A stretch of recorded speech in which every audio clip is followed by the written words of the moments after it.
Si hablamos de coaching puro y duro, un proceso de coaching para una persona individual, la media puede estar entre 6 y 10 sesiones. Sobre todo gente joven que dicen, voy a dejar de trabajar y voy a emprender porque emprender es súper sencillo. Y esto es una creencia que es mentira. ¿Por qué no? Salir de esa zona de confort y demostrarme a mí mismo estoy capacitado y que realmente tengo todas las variables para poder triunfar. ¿Cuál es la semilla que tú quisieras dejar a tu familia en un futuro? ¿Qué podrías responder? Buscar cuál es tu propósito, cuál es tu para qué, seguir tu esencia y realmente identificar oportunidades y entender que te vas a acabar cayendo, porque el mañana no está garantizado para nadie. La diferencia con el emprendimiento, que al final yo ahora soy hombre para todo, con lo cual soy el director general, soy el director financiero, el director comercial, el director de marketing, soy el creativo, es decir, todos los puestos dentro de una organización los asimilo yo y los ejecuto yo. Un mundo muy diferente, el hecho de emprender y la inseguridad que también te genera.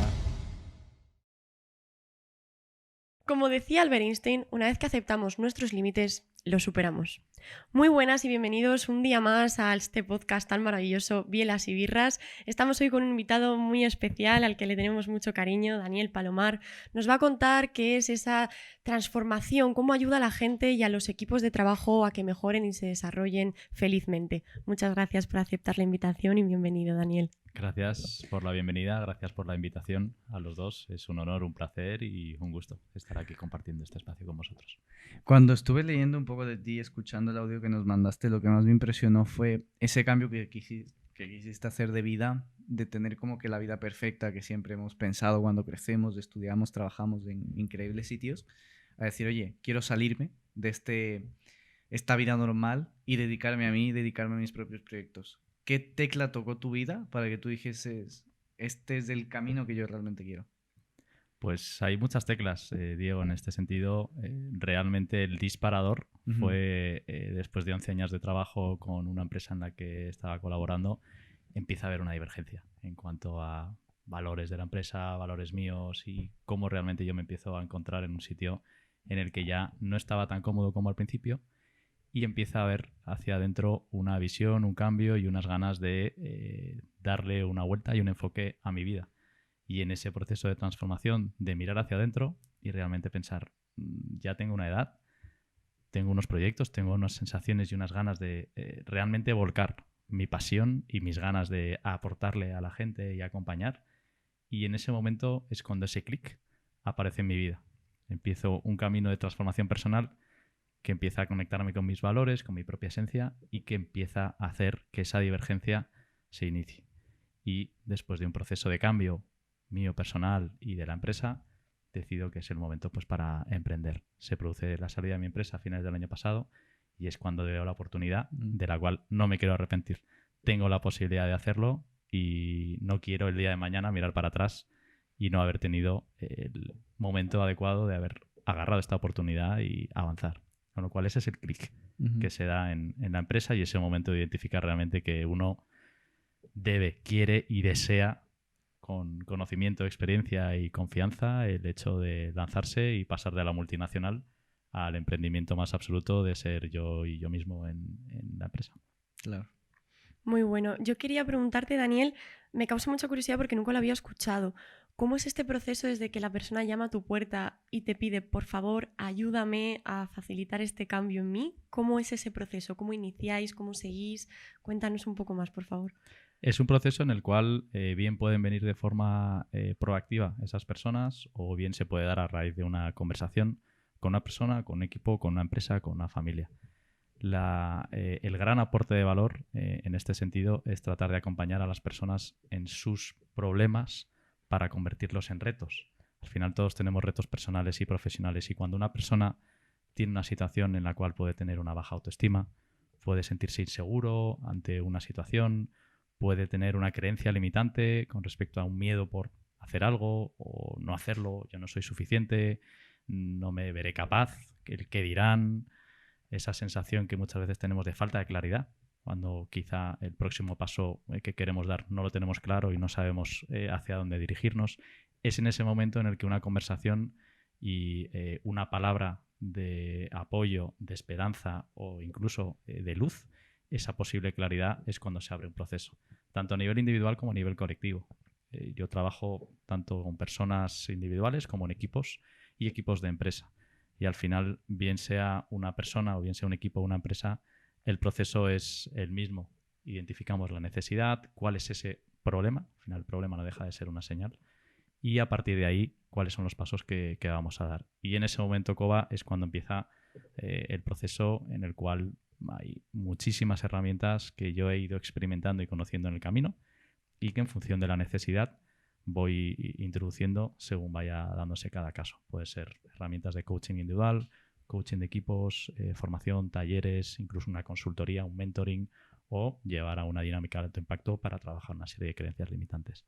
En definitiva, muchísimas cosas y siempre en función de la otra parte. Lo primero es detectar la necesidad y a partir de ahí buscar cuál es el mejor proceso y la mejor solución. Yo entendería que trabajar con cada persona y trabajar como que cada falencia o cada cosa que esté viendo que se puede mejorar o que puede reestructurar, no con todo el mundo va a durar el mismo tiempo. Por ejemplo, con una persona puede durar un mes, con otra persona puede durar un año. O tienes como que más o menos un margen de tiempo establecido de más o menos este tiempo dura el cambio que podemos encontrar en ti, que puedes facilitarte y tú también trabajar tú mismo aparte de las herramientas que yo te dé. Absolutamente. Cada persona tiene una necesidad totalmente diferente y por tanto no hay un estándar.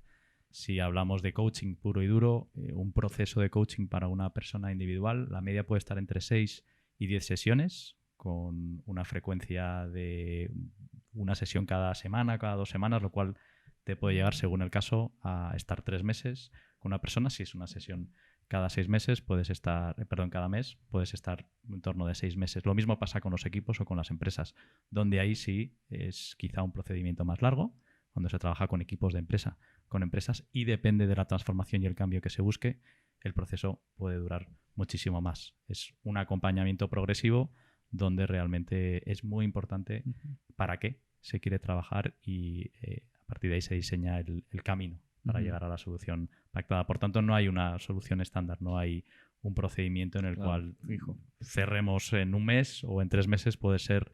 Y yo he estado en procesos en los que se abre por un reto que puede durar 3 meses y durante ese proceso de coaching, por ejemplo, se va vinculando con otra serie de retos que quizá no habían salido de forma tan aparentes y que también merece una continuidad, con lo cual puedes hablar de 6, 10, 12 sesiones. Hay personas que simplemente por el hecho de sentirse escuchadas también están abiertas y encantadas de poder tener ese acompañamiento.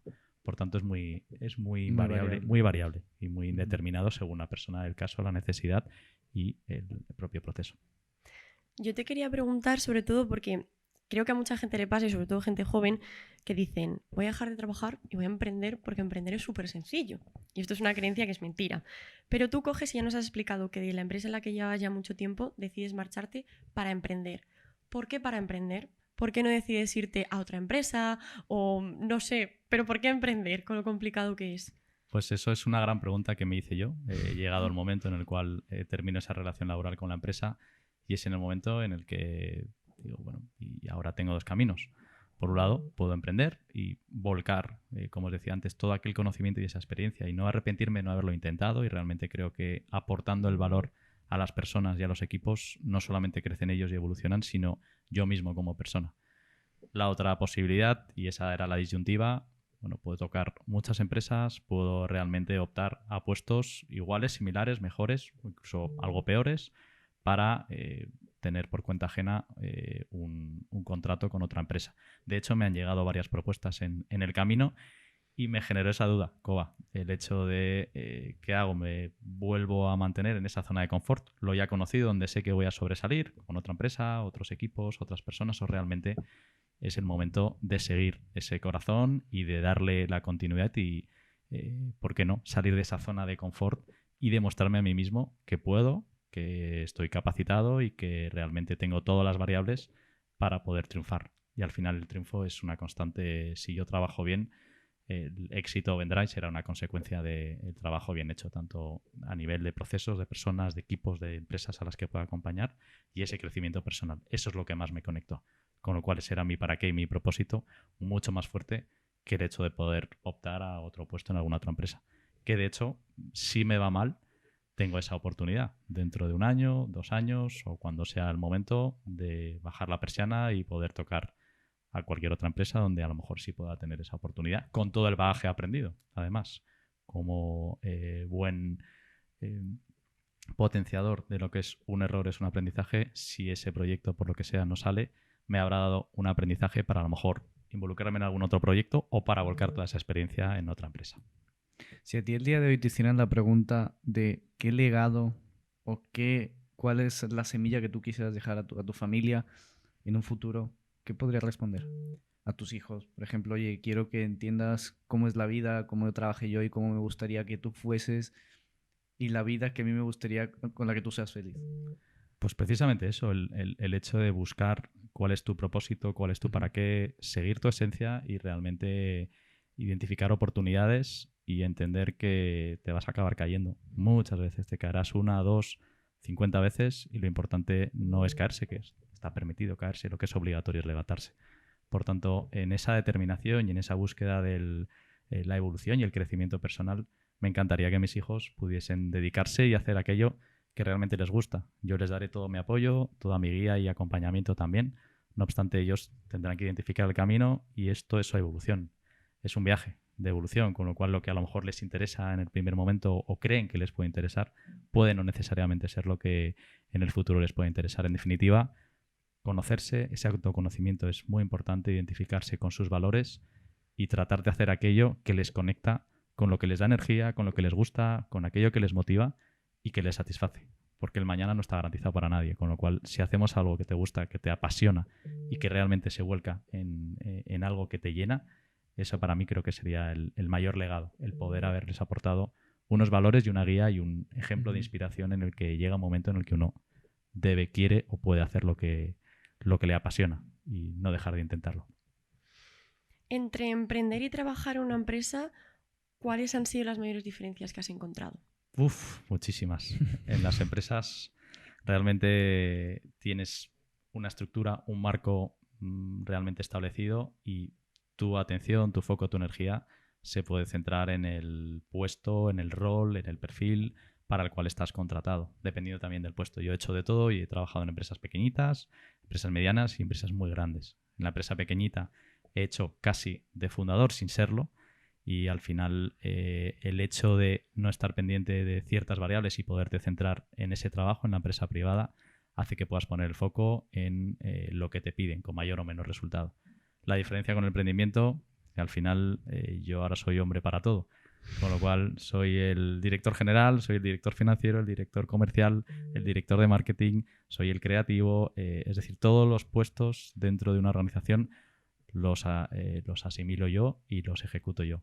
Sí que obviamente pues necesito ayuda, colaboraciones y ahí es donde está el gran éxito en un proyecto individual como en el mío, el poder delegar funciones en especialistas que puedan cubrir parte del proceso y yo poderme centrar en lo que realmente estoy aquí para ser bueno en lo que hago. A lo mejor no se me pueden dar bien los números o el marketing o las redes sociales donde estoy mejorando. Sin embargo, ahora lo hago y procuro tener conocimiento de todas las variables para a partir de ahí saber en quién delegar, cómo delegar y poder tener también una forma de supervisar que la calidad del trabajo que yo espero está alineado con los objetivos o con lo que está ofreciendo esa persona. Con lo cual, en definitiva, Cova es un mundo muy diferente. El hecho de emprender y la inseguridad que también te genera el momento de empezar y de construir. Y es quizá lo más difícil. Empezar, salir a rodar e ir ganando autoridad, ir ganando credibilidad, darte visibilidad y adquirir los primeros clientes que son los que te van empezando pues, a dar ese empujón para subir la montaña llena de piedras y que poquito a poco pues será más ligera. Hay un mito en internet que yo leí hace ya varios meses que está como que dirigido hacia el mundo del emprendedor, que quiere decir que solo la persona que sepa superar sus miedos va a poder emprender y salir adelante. ¿Tú crees que todo el mundo está listo para emprender y tirarse a ese vacío? Porque yo creo también emprender, más que crear como que tu propio negocio y tú liberarte de cargas, digámoslo así, es saber tirarte un vacío y saber volar. ¿Tú crees que todo el mundo ha nacido para ser emprendedor o que solo es emprendedor el que sabe tirarse al vacío? Yo creo que cada uno tiene dentro de su propia personalidad unas competencias que pueden hacerle tener una preferencia por estar liderando, por estar emprendiendo, por estar creando Y hay perfiles que tienen preferencia en lugar de ese lado por ser liderados, por estar dentro de un marco de seguridad, por tener las instrucciones claras, no tener que inventar por esa falta de seguridad, conocimiento, experiencia. Desconozco si la respuesta es de un lado o de otro. Lo que me dice mi razón quizá no está tan conectado con la emoción. La razón me dice que todos tenemos la capacidad de prepararnos y todos tenemos la capacidad de superarnos y de ese miedo tratar de fundamentarlo y qué es lo que sucede para que alguien no avance hacia una determinada dirección, por ejemplo, emprender. Lo que me dice la emoción es claramente inténtalo, no te quedes parado y si tienes esa inquietud, hazlo y no pasa nada. Si caes te levantarás y aprenderás. Y la diferencia quizá entre la corriente más americana, donde hay un emprendimiento mucho mayor que quizá en la corriente europea. Cuando en Estados Unidos, por ejemplo, pues alguien intenta y emprende y fracasa, eso se toma en el mundo americano como alguien que ha aprendido y que realmente se le puede dar otra oportunidad de emprender porque todo ese, entre comillas, fracaso no deja de ser un aprendizaje para no volver a cometer los mismos errores. En cambio, en Europa tenemos más la tendencia de cuando alguien comete un fallo o hay un fracaso, señalar y quizá dudar de las capacidades o de la posibilidad de esa persona para un nuevo proyecto. Por tanto, yo ahora mismo creo que si tuviese que invertir, invertiría en un proyecto de alguien que o tiene esa determinación, esa capacidad y esas ganas de intentarlo. Y si cae y fracasa, ha tenido un aprendizaje y no repetirá esos errores, antes que alguien que a lo mejor puede tener esa iniciativa y tener el miedo en no hacerlo y fracasar en ese sentido. Creo que la experiencia es un grado y yo mismo lo estoy viendo cada día en mí y en el proyecto que llevo y en las personas a las que acompaño. Otra cosa que también respecto al emprendimiento es cuando los jóvenes ahora, porque como bien sabes, emprender también está muy de moda, me parece bien, pero creo también la gente lo toma muy a la ligera. Entonces, cuando emprendes tienes que obviamente poner focus 200% de ti en el proyecto que vas a hacer, o sea cual sea, ¿no? ¿Cómo tú empezaste a esa parte de, ok, tengo que lanzar mi emprendimiento, tengo que enfocarme en eso, pero también tengo mi familia? O sea, saber que tengo que dividirme entre dos, o sea, una persona de estar en el emprendimiento y Daniel de estar con mi familia. ¿Cómo haces esas dos partes y tener equilibrio y decir como que no me saturo de uno y me libero con otro, pero no me saturo de este y me libero con este? ¿Cómo consigues ese equilibrio entre los dos? Pues es un gran reto. Al final la conciliación laboral y personal es muy difícil, tanto cuando trabajas para terceros como especialmente cuando trabajas para ti mismo. Y ahora quizás es uno de los mayores retos que afronto. Bien, es cierto que tengo una mujer maravillosa y una familia o mi madre que me apoya mucho con mis pequeños. Tengo 2 hijos y realmente mi prioridad en la vida siempre ha sido la familia, el poder darle tiempo en este caso ahora a mis hijos, pero también a mi familia. Y quizá en el pasado he ido descartando posibilidades de crecimiento laboral por el hecho de que para mí era más importante quizá el poder prestarle atención a lo que para mí es importante. Hay una frase de Stephen Covey que dice haz que lo importante sea realmente lo importante. Y en ese sentido, a la hora de conciliar ahora mismo, si te soy sincero, Diego, hay muchísimos cambalaches. Y al final, el clásico ejemplo de emprendedor que no para de trabajar y cuando tú tienes tu proyecto trabajas más horas y tienes tu proyecto continuamente en la cabeza, yo lo estoy experimentando en primeras carnes y es cierto. Al final hay que tener el equilibrio necesario para cuando estás en tu propio proyecto y trabajando, poderte enfocar en ello y cuando estás pasando tiempo con la familia, tener tiempo de calidad. Porque si yo estoy con mis hijos, pero estoy respondiendo emails o pensando en la estrategia o tratando de buscar alguna solución para algún problema con mi proyecto, quizá les estoy quitando esa parte a ellos. Y en este sentido, tal y como yo entiendo desde mis valores la familia y el amor, hay que tener un equilibrio y es cierto que es complejo. Es uno de los grandes retos, aunque también me enseña día a día muchísimas lecciones de las cuales algunas veces la teoría no siempre encaja con la práctica. Así que bueno, es un reto maravilloso y debería ser algo que no debería frenar en este sentido, aunque es cierto que es algo muy complicado. ¿Cómo ha sido la faceta de liderar equipos para ti? Maravillosa. Un foco de aprendizaje tanto de las otras personas como especialmente de mí mismo. He formado parte de equipos en los que he sido liderado y he liderado también a otros equipos. Y realmente en esos equipos en los que he liderado he tratado de fijarme en el pasado de aquellas experiencias en las que yo era parte de ese equipo con un líder y tratar de recuperar a aquellas personas, aquellos líderes que realmente me han inspirado y que me han enseñado el camino desde la parte más humana. Es cierto que hay que tener un equilibrio entre ser líder de equipo y estar conectado con la parte racional y la parte emocional de las personas a las que pertenece tu equipo. Y tener mucha empatía y mucho conocimiento de que cada persona es individual y puede tener unas preferencias por una cosa o por otra con respecto al resto del equipo. Darles la confianza y sobre todo generar en ellos el espacio para poder hablar, gestionar conversaciones que puedan ser difíciles y que esa base de la confianza siempre sea lo primero. En mi experiencia, Koba, liderar un equipo empieza por tener confianza, tanto tú en ellos como ellos en ti. Y para ello lo que necesitas es generar un espacio en el que se pueda hablar, en el que las personas se sientan escuchadas, un espacio en el que ellos puedan participar. Y es un aprendizaje precioso a partir del cual se empieza a construir la posibilidad de hablar sin tapujos y que realmente entender que en la diversidad de opinión es donde está la complementariedad y el crecimiento. Es decir, si generas un espacio en el que la gente tiene miedo a hablar por no poder opinar diferente, realmente eso implica que a lo mejor se pueden guardar opiniones que pueden ser muy ricas para el equipo. Gestionar las emociones de unos y otros, el compromiso, la responsabilidad, los resultados. Estamos muy acostumbrados a tener que dar resultados y a generar en las empresas un resultado a corto, medio o largo plazo, según sea el caso. Y esos resultados tienen que estar alineados también con la cohesión del equipo, la visión del propio equipo, los valores de la organización con los del equipo. Un equipo no deja de ser parte de una cultura de la empresa. Y dentro de cada equipo hay muchísimas situaciones que el líder, en mi opinión, debe atender, debe ver y debe incluso pues también saber delegar tareas y darle a todos voz y hacerles sentir importantes y escuchados. Algo de lo que comentaste que me pareció interesante fue de la diferencia entre cuando trabajaste aquí con empresas internacionales. La metodología de trabajo, de comunicación, de liderazgo y trabajo en equipo, y esa parte, como tú bien dices, de crear un espacio como que seguro donde tanto el jefe como los empleados puedan mantener una conversación y una comunicación amena. ¿La ves más en la parte anglosajona o la ves más en la parte como que española? O sea, ¿dónde ves que hay más cavidad? Oye, hablemos, dialoguemos, veamos qué ideas tienes, cómo podemos avanzar, crecer.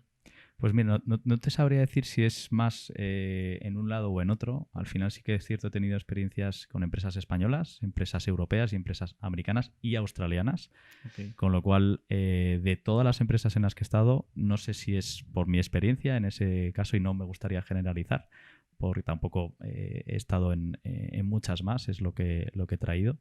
Quizás sí en la empresa australiana fue donde realmente más se intentó entender esa parte más humana y menos exigencia con respecto a la parte de resultados y de procedimientos.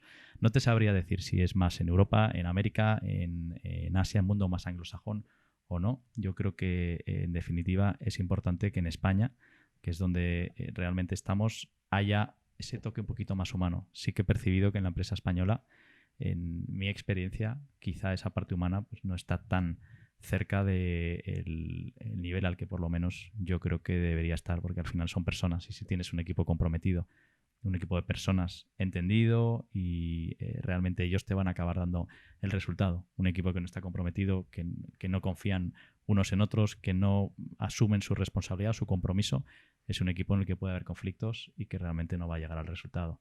Y si luego llegan al resultado y en ese resultado hay diferencias o hay egos, hay personas que a lo mejor están trabajando para su propio resultado, no el del equipo. No se reconocen los logros. Al final celebrar es algo que, por ejemplo, en el pasado yo me he encontrado que se celebran menos las victorias. Y al final es celebrar, reconocimiento y generar buen rollo. Al fin y al cabo, es conocer bien a tu equipo, tratar de liderar, inspirar y entender que todos podemos tener un momento personal complicado y si realmente conectas desde ahí, eso puede hacer que puedas entender muchas situaciones de una persona cuando viene a trabajar y a lo mejor ha tenido un problema personal. Si entiendes esa parte, a lo mejor el nivel de exigencia en ese momento puede reducirse o puede haber algo que está generando una incoherencia con respecto al resultado que se espera y hay que atenderlo. En definitiva, es estar más pendiente de las personas y si estás en ese ámbito, estoy convencido y en mi experiencia que los resultados llegan. Yo quería preguntarte, Daniel, porque sí es cierto que cuando yo empecé más a desarrollar personalmente y emocionalmente fue cuando descubrí qué era el ego y cómo trabajarlo. Pero lo he hecho desde la ignorancia. ¿Nos podrías contar a todas esas personas qué es para ti el ego y cómo podemos superarlo o mantenerlo a raya? Pues mira, el ego, tal y como lo veo yo, es un reto con uno mismo. Y ese reto con uno mismo al final parte nuevamente desde el autoconocimiento. Los juicios, el ego no deja de ser más un juicio, una opinión sobre ti mismo. Y esos juicios es importante fundamentarlos. Hay personas que los fundamentan y que realmente consideran y creen que tienen un ego más alto que otros, u otros les ven con ese ego un poquito más elevado. Al final se trata de estar cómodo contigo mismo y evitar que el exceso de ego te pueda limitar o perjudicar y que la ausencia de ego también te pueda limitar o perjudicar. Y como todo, para mí la vida es equilibrio. Son como las emociones. Las emociones es importante tenerlas no en su más alta expresión ni en su mínima expresión, sino en el equilibrio. Y el ego te puede ayudar en muchas situaciones para empoderarte y abrirte camino y darte la oportunidad de hacer ciertas cosas creyendo firmemente en ti. Y ese ego muchas veces te puede permitir salir de una zona de confort o estar seguro en una determinada situación. Es cierto que cuando tienes exceso de ego, esa misma situación te puede penalizar, a lo mejor por no haberte preparado una charla adecuadamente, por pensar, bueno, yo ya lo sé todo, ya estoy preparado, he hablado de esto 1000 veces, o creer más en la flexibilidad y en la espontaneidad. Y cuando algo falla o tú mismo entras en un posible bloqueo, ese ego te ha podido penalizar por no haberte preparado. Con lo cual lo tomo como un reto en el cual hay que trabajar, hay que conocer bien para qué y en qué medida tienes ese ego y qué puertas te abre un ego por exceso y qué puertas te cierra un ego por defecto. Cuando tú ayudas tanto individual y colectivamente a las personas con las que haces esto del coaching y ayudar a su crecimiento, esa devolución de, digamos, de agradecimiento, ¿qué parte es la que tú más como que sientes que te llena? Por ejemplo, yo le ayudo a crecer y que dé un clic en su vida y entienda cuál es su propósito. ¿Qué es la parte que más te llena a ti cuando yo estoy diciendo, oye, mira, me ha pasado esto, estuve en tu charla, empecé a poner en práctica estos puntos o estas herramientas que nos diste y estas fueron las que más me sirvieron? ¿Cuál es el mensaje que a ti más te ha llegado y que tú has dicho, me tocó y gracias por haber asistido conmigo? La realidad, Diego, es que al final lo bonito de los procesos de acompañamiento cuando utilizas herramientas de coaching, no de consultoría, el coaching es una especialidad en la cual está basada en lo que trae esa persona, tratar de acompañarle para profundizar en ese reto.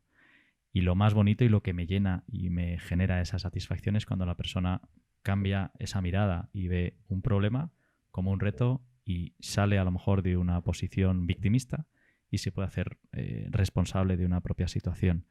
Y cuando cambia y ese cambio de mirada, esa transformación genera una emoción diferente, una serie de acciones diferentes, eso es lo que más me conecta con mi propósito. Realmente acompañar para que las personas crezcan, vean las situaciones de otra manera y ellos mismos son los que traen sus propias soluciones. Yo como coach no soy nadie para decirle a las personas qué tienen que hacer o qué tienen que dejar de hacer. Somos nosotros mismos quienes realmente tenemos todas las respuestas. Y la clave está en poder llegar a ese potencial interior para poder conectar con esa situación, verla desde otra manera y empezar a ver cómo esa otra forma de ver genera una serie de acciones diferentes. Y esas son las respuestas, esas son las soluciones y el plan de acción que se genera la propia persona. Acompañar en esa transformación para que la persona se dé cuenta, sea consciente de ese cambio de mirada y pueda poner sobre la mesa sus propias soluciones, que son las buenas para esa persona, es lo que más me conecta. Yo no soy nadie para dar un consejo o una recomendación desde esa perspectiva de coaching. Cuando te vienen personas o empresas desde el punto de vista de la consultoría, ahí ya es otro rol y ahí es donde sí entras más, a lo mejor en detección de necesidades y poder establecer soluciones. Puramente desde el coaching es el coachee, que es la persona que está al otro lado, quien realmente encuentra esas soluciones que son las buenas para él o para ella. Esta pregunta me hacía mucha ilusión hacértela porque sabemos que has viajado muchísimo por todas partes y queríamos saber qué aprendizajes buenos y malos te llevas de estos viajes. Wow, los viajes para mí es una fuente de vida.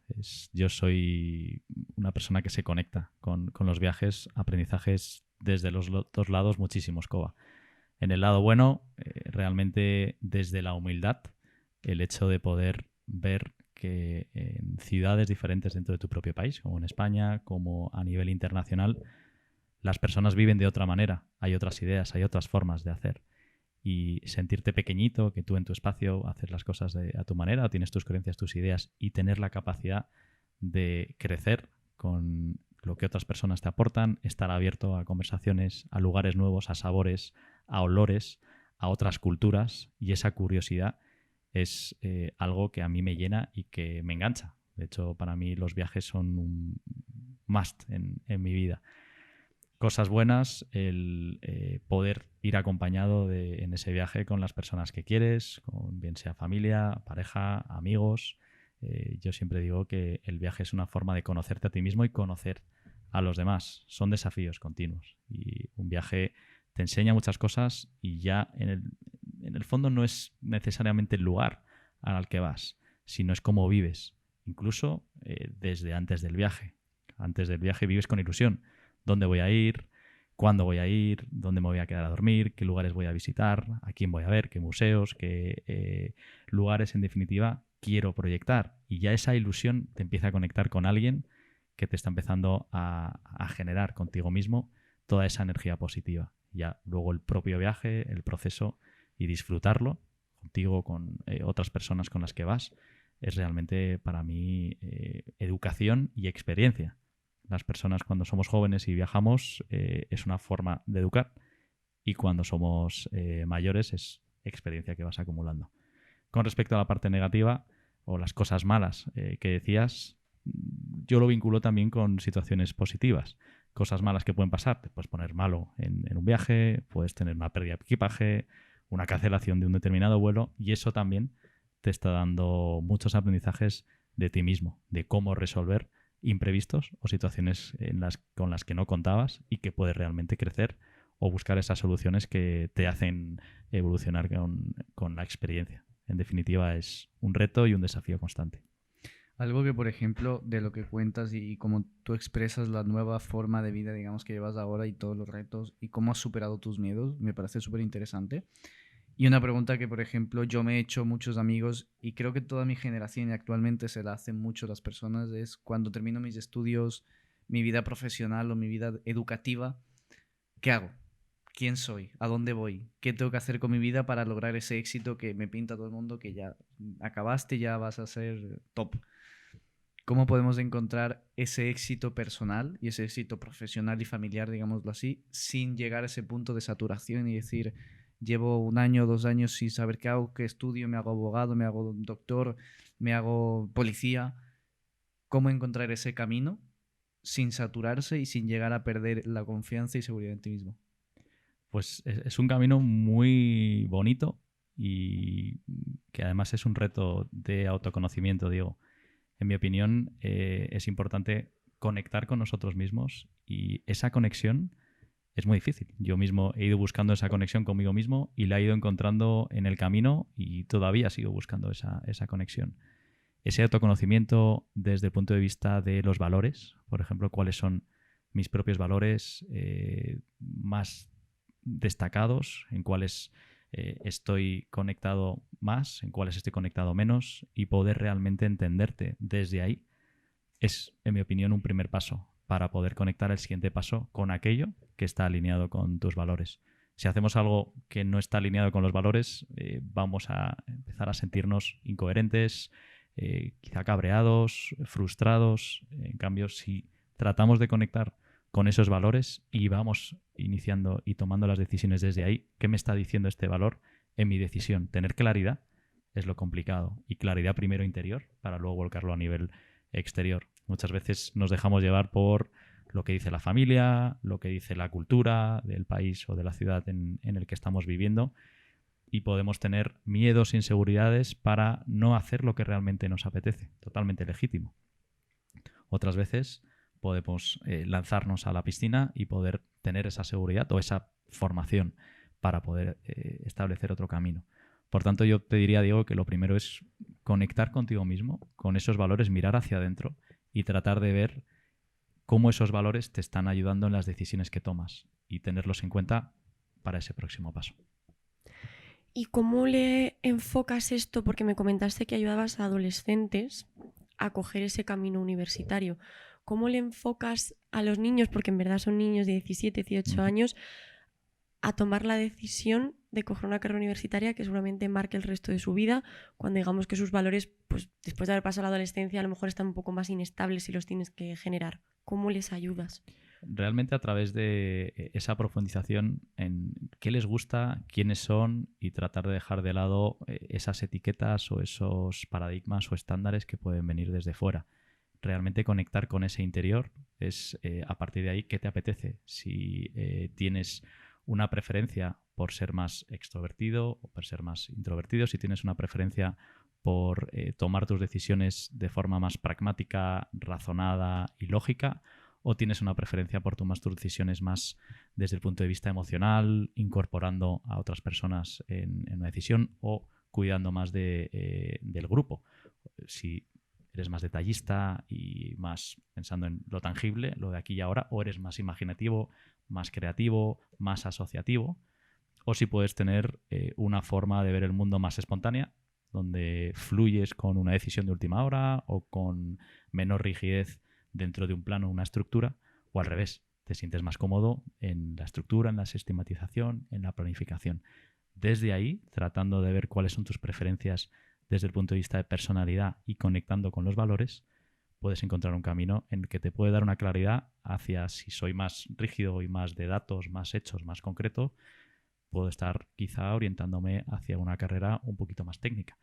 Si soy más creativo, más imaginativo, más asociativo y estoy viendo más la globalidad, más que el dato y el hecho en concreto, puedo estar quizá más conectado con una carrera artística o con una carrera más creativa, o si también me conecto más con las personas, puedo orientarme más hacia ese cuidado de las personas, en lugar de quizá pues tener más un sistema más rígido que sea común para todos. Con lo cual, empezando por ahí, COBA es importante el entendernos, conocernos a nosotros mismos y con qué nos conectamos para, a partir de ahí, aquello en lo que estemos cómodos y con lo que fluyamos de verdad y estemos conectados con nuestro potencial interior y con quiénes somos, pueda dar esa claridad para orientar hacia un lado o descartar. Al fin y al cabo, el mundo es prueba y error. Es difícil cuando eliges una carrera, son muchos años de estudio, y es importante tener esa claridad previa para o no dejarlo durante el camino o al revés, estar concienciado en esto es la carrera que quiero hacer para poder realmente estudiar y ser X persona o hacer de cierta profesión mi vida.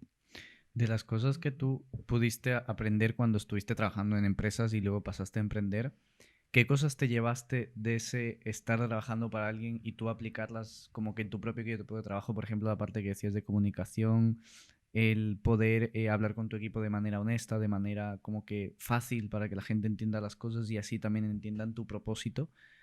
¿Cuáles podrían ser las técnicas que tú les podrías decir a las personas que están empezando a emprender y que aún así hayan trabajado para alguien, que pongan en práctica, que a ti te sirvieron y que tú podrías recomendar? Para decir, oye, estas técnicas yo las hice y me sirvieron y quizás algunas las podrás poner en práctica. Realmente lo primero fue conectar con mi para qué y con mi propósito para sentirme alineado con mis propios valores y mis propios objetivos. Una vez conectado desde ahí, tener claro qué traigo yo de experiencia y de conocimiento y, siendo totalmente crítico, qué me falta, qué partes de mi perfil necesito potenciar desde el punto de vista de la formación o de la práctica. En ese sentido, yo, por ejemplo, pues hice un análisis y vi que la parte de comunicación era un área donde yo tenía mucho margen de mejora y que quizá no me había planteado nunca si lo que yo decía y cómo lo decía tenía coherencia, sentido y que realmente el mensaje que yo quiero transmitir es el mensaje que puede estar llegando. Por tanto, desde ahí hice un curso de comunicación en el que conocí a COBA y realmente es una de las partes que he ido potenciando, como así otras. Hay muchísima formación y yo creo que es muy importante tener la suficiente capacidad autocrítica para saber dónde estás, qué tienes, qué necesitas potenciar. Tampoco volverte loco en formarte en muchísimas especialidades, pero realmente conocer qué se te da bien, qué es lo que no tienes, qué necesitas complementar y qué puedes también delegar a nivel de colaboración, como os comentaba en un momento anterior. Por tanto, aquellas personas que quieran empezar es realmente conocer sus puntos fuertes, sus áreas de mejora y establecer un plan de acción para desarrollar esos puntos fuertes a su favor y mejorar esos puntos de mejora, teniendo en cuenta dónde pueden estar en su proyecto, si son más o menos críticos. Para mí, el hecho de involucrar personas en mi proyecto, que espero que sea muy pronto, todo lo que he aprendido en este mundo tan de personas y dirigiendo equipos y siendo parte de muchos equipos, es realmente volcarme en ayudarles a que compartan mi visión y mis valores. Y si estamos alineados en ese sentido, navegaremos en el mismo camino. Si tú podrías decirle a personas que están en el mundo del emprendimiento y que como tú ya has liderado equipos, manejado personas, hablado, comunicado, ¿cuáles serían los factores que tú aprendiste también en esta parte de empleado y tú estás poniendo en práctica ahora con el tiempo que llevas y lo que has hecho? Esa parte de, oye, esto creo que me ha servido a mí para ser un buen líder y entender cómo la gente se ha expresado hacia mí, yo entender, vale, estoy haciendo las cosas bien, quiero saber qué es lo que estoy haciendo para seguir poniéndolo en práctica e ir mejorándolo. ¿Cuáles serían los aspectos más importantes que tú ves en un líder a largo plazo? Para mí el liderazgo es sinónimo de inspiración y de entender que estás con un equipo diverso al cual deberías llegar desde la parte racional y desde la parte emocional. Cada miembro del equipo es diferente y es importante establecer una base de confianza. Eso es lo primero. Generar confianza para tu equipo, tanto ellos hacia ti como tú hacia ellos. Esa base de confianza es lo más importante para a partir de ahí empezar a construir desde el punto de vista de poder atender un conflicto, conversaciones que no queden ocultas y evitar que pueda haber discrepancias de opiniones que no lleguen encima de la mesa. Al final la diversidad es lo que hace crecer y, en mi opinión, darle la oportunidad a todos los miembros del equipo de ser escuchados, de respetar y de legitimar que cada uno puede tener una idea, una visión o una forma diferente de hacer las cosas y siempre desde el respeto se pueden atender todas las situaciones. El compromiso, asumir que todos tenemos un compromiso, una responsabilidad, salir del victimismo y que cada uno asuma su rol y su parte del trabajo de la situación. Eso te permite tener en la base la confianza e ir construyendo hacia ese resultado. Es importante también que cuando se toquen decisiones, a la hora de tomar las decisiones, se puedan establecer decisiones o bien consensuadas con los miembros del equipo, donde ellos puedan participar en esas decisiones y que no sean discrepantes, que no haya ambigüedad y que las instrucciones sean precisas. Establecer bien un contexto en el cual todos sepan en qué página están. Esa ambigüedad que yo me he encontrado en algunos momentos o ese cambio de decisiones, una decisión ya tomada que de repente se reabre una conversación sobre algo que ya estaba establecido, puede generar una disfunción en un equipo. Establecer reglas, las reglas del equipo, el objetivo, muy importante, que esté alineado y que esté bien establecido, que tengamos todos un objetivo y un norte al que todos nos dirigimos y que todos estemos alineados en ese norte, es importante. Como os decía, las reglas de cómo vamos a hablar, cómo vamos a establecer las diferencias de opinión, cómo vamos a tomar esas decisiones, es muy importante para que a partir de ahí, cuando el equipo está bien comprometido y está bien cohesionado, no aparezcan o los objetivos ocultos, que haya una persona del equipo que puede estar remando hacia un norte diferente y eso hace una desviación, o no haya un problema de ego, donde yo soy el que hace, por ejemplo, en un equipo comercial, el mayor número de las ventas y no se dé reconocimiento al resto del equipo. Algo importante también es celebrar. Para mí, celebrar las victorias, tanto sea la macro victoria, el macro objetivo, como esas micro victorias. A mí siempre me ha gustado establecer un macro objetivo y micro objetivos, porque esos micro objetivos, cuando los vamos consiguiendo, es una ilusión, es un movimiento hacia adelante y es un reconocimiento al equipo, es un motivo de celebración y en el fondo es un pasito más hacia el gran objetivo. Por tanto, creo que el poder estar cerca, generando confianza, tener objetivos claros y poder entender y hacer incorporar la opinión de los demás es crítico. Algo que me gustó antes que comentaste sobre la parte del fracaso y el error, y que tú dijiste que eso lo ves en la cultura, por ejemplo, de España y en la cultura de Estados Unidos se ven diferentes. O sea, yo creo lo mismo. O sea, yo creo que aquí, por ejemplo, cuando te sale algo mal o te caes algo así y dicen como que ya la has cagado, es tu peor momento.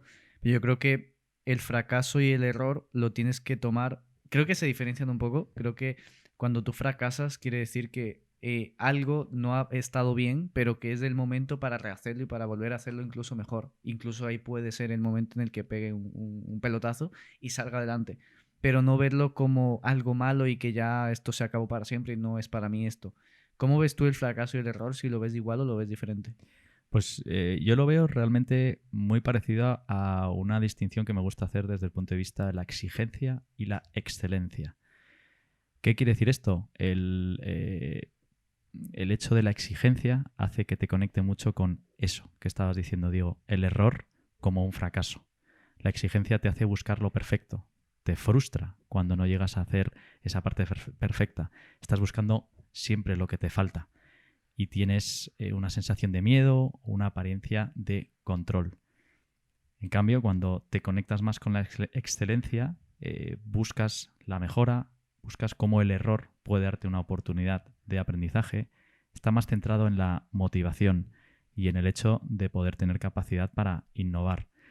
Creo que está muy conectado con esas dos variables porque yo mismo he sido muy exigente conmigo mismo, más enfocado al perfeccionismo, y eso ha hecho que realmente no haya podido llegar a generar ese objetivo de la manera que yo lo visualizaba, porque siempre buscaba lo perfecto. Siempre estaba más en esa parte tan rígida que me permitía, me impedía avanzar hacia la excelencia, la vulnerabilidad, estar tranquilo. El objetivo no es hacerlo perfecto, sino es seguir avanzando.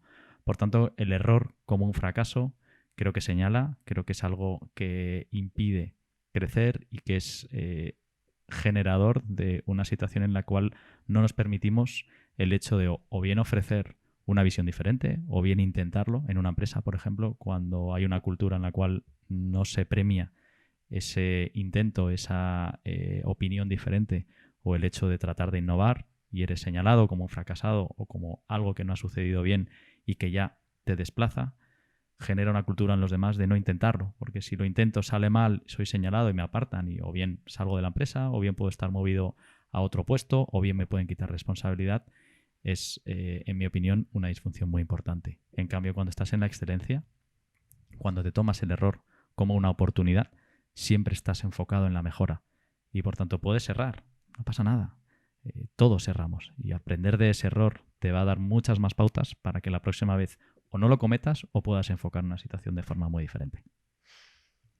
¿Cómo conseguimos superar esa barrera de miedo absoluto y tener seguridad plena en nosotros mismos? Lo importante es el cómo fundamentas ese miedo y cómo equilibras ese miedo.